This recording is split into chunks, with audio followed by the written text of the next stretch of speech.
Okay, so I am upstairs hanging drywall in the master bedroom, and the most amazing thing just happened. So amazing, in fact, that I had to run down to the truck and get the selfie stick so I can show you guys just in fact what just happened. Let me climb out the master bedroom window here onto the addition roof and show you what just happened. See it? See it? It's the sun. It's the sun. Exactly. Birds chirping. I can hear the creek running.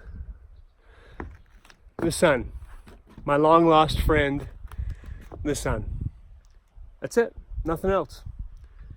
I just wanted to show you that the sun does exist up here at Red Poppy Ranch.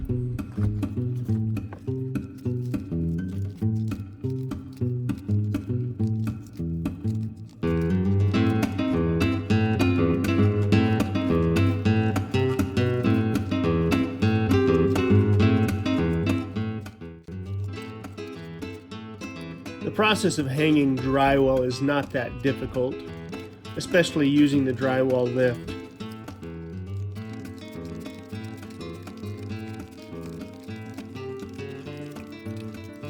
You typically run the long side of the drywall horizontally to your studs.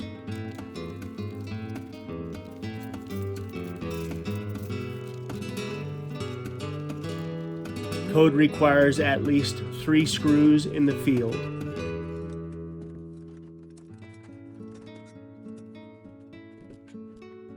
What I try to do is put at least 5 screws in every stud.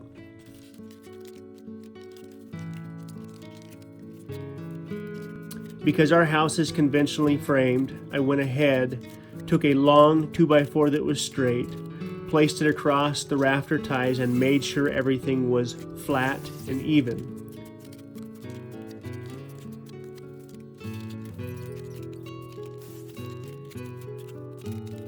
I did have a couple places that were off a little bit and I had to use shims.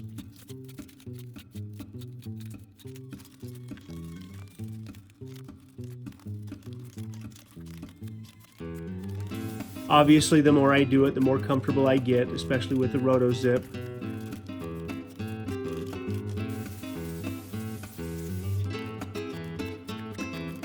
There's a few spots that aren't as perfect as I'd like it to be, but the good news is it can easily be fixed with a little bit of mud.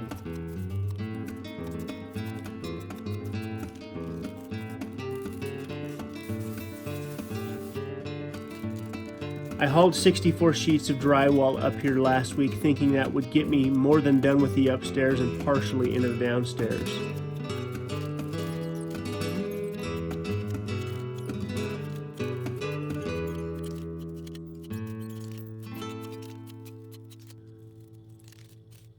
What I'm finding out is I will probably need somewhere around 80 sheets to finish the upstairs.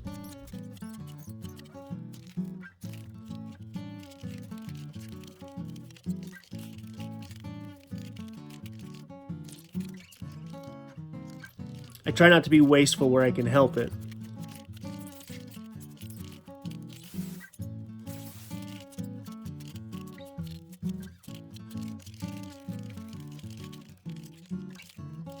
Right now, the cost of drywall is just less than $10 per sheet.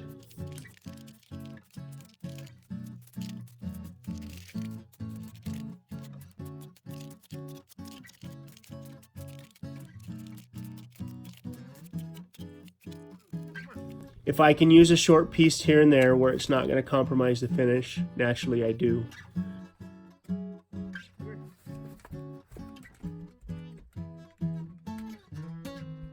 But so far there's nowhere near as much waste as I thought there would be.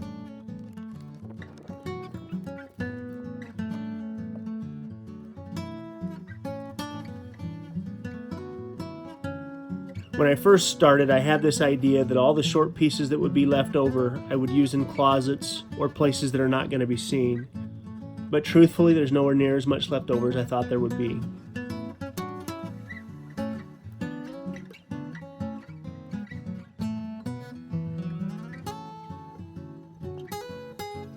I always take time to measure off and make sure that the drywall is starting and finishing on an 8-foot span.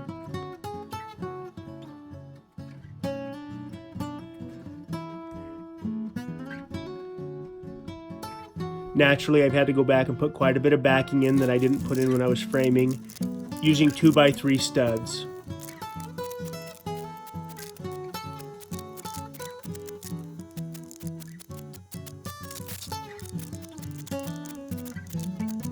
I'm sure I could go faster if I had a drywall screw gun, but in my mind it doesn't justify the expense.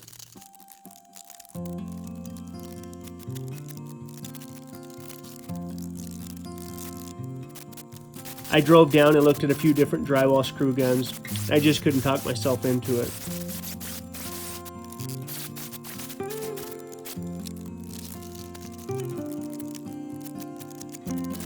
If I can find one that I like, I may pick it up.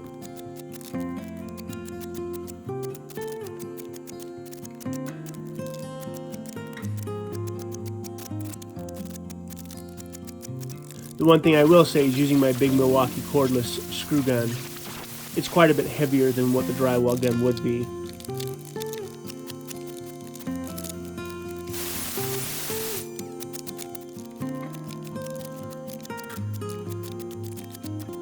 The Roto Zip is pretty user-friendly.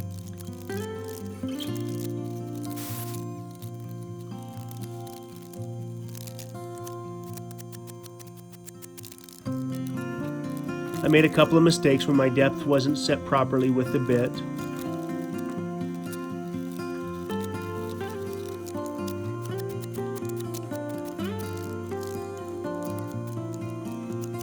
I bought my Roto Zip and the bits online because it was quite a bit cheaper.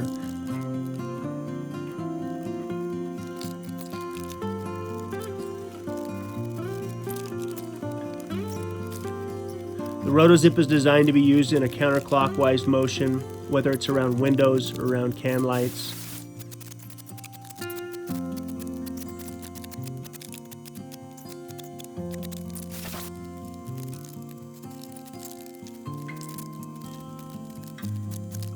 I discovered that around the electrical boxes, as I used the Roto Zip, if I wasn't careful, it would cut right through the plastic.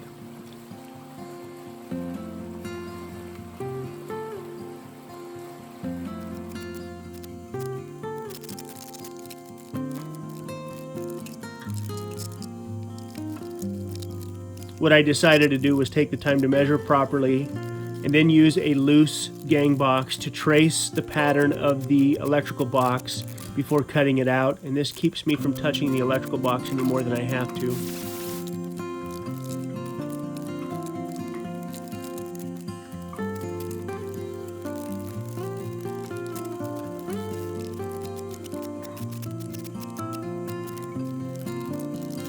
I can tell I'm using muscles that I haven't used in a long time.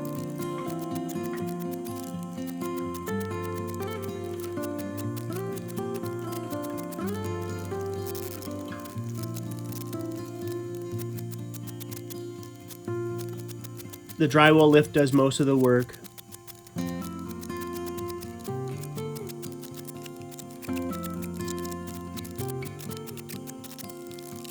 So far, the only places I haven't been able to use the drywall lift is in the narrow hallways.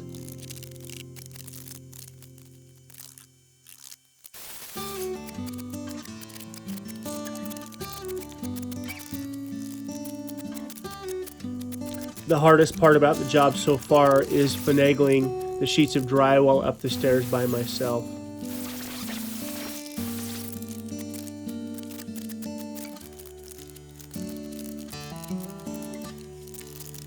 The winter conditions around the ranch are changing dramatically, almost by the minute.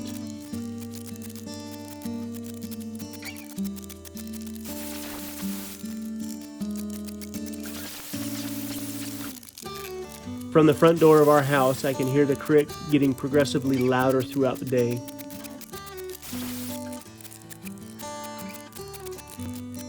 We're getting rain on top of that, so that isn't helping things.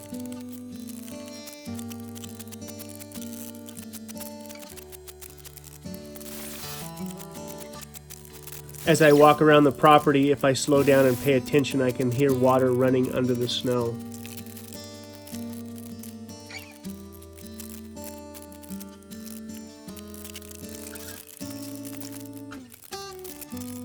So far, the ditches around the house are doing their job.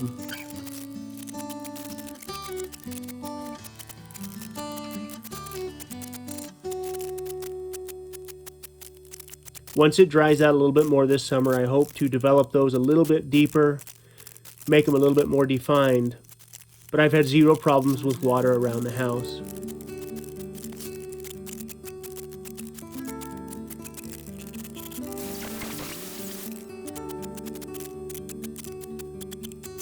Myself and Cedar are trying to decide what kind of flooring we're going to do both upstairs and downstairs.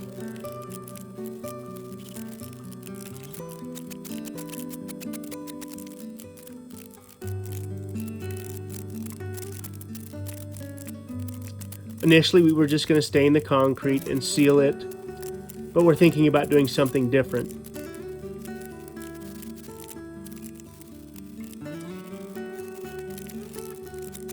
Because it is concrete, we will likely have to do some sort of an engineered flooring.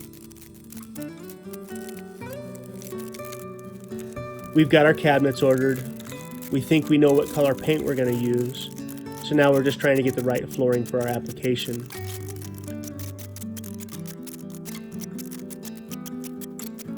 We're giving a lot of thought to doing Doug fir upstairs, but we're worried about the transition between upstairs and downstairs.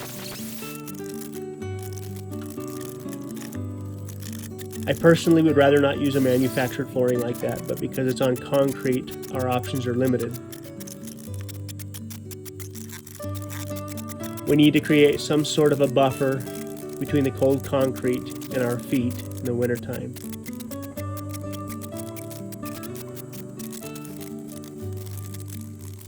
Since I put most of the insulation in, the house stays quite a bit warmer.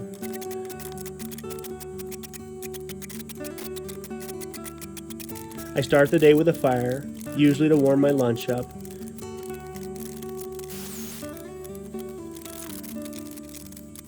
By about 1 o'clock in the afternoon, I've got most of the windows open in the house to get a breeze moving through it because I'm sweating.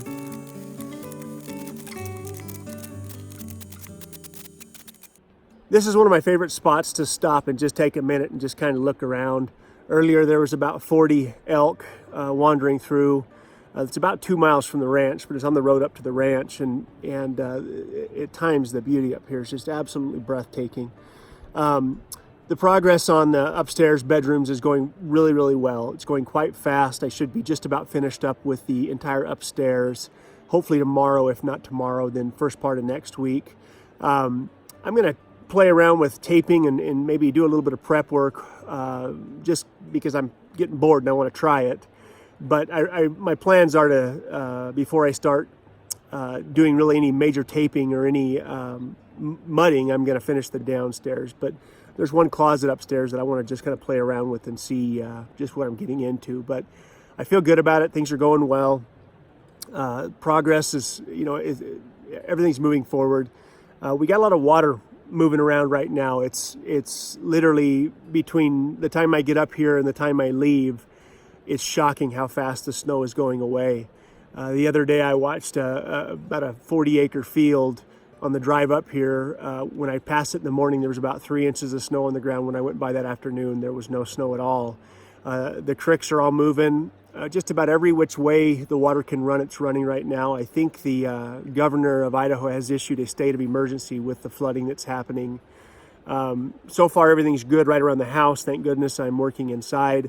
But there's supposed to be like 4 days of rain next week. So I'm just going to keep moving forward with the drywall and keep doing everything I can to get ready for starting the mudding and the taping process. But it's a little bit monotonous, but we're getting there, and I can't wait to be done with this. As long as it took me to get here, I just can't wait to be moved on to paint and then trim work and all that fun stuff and making the house a home. So.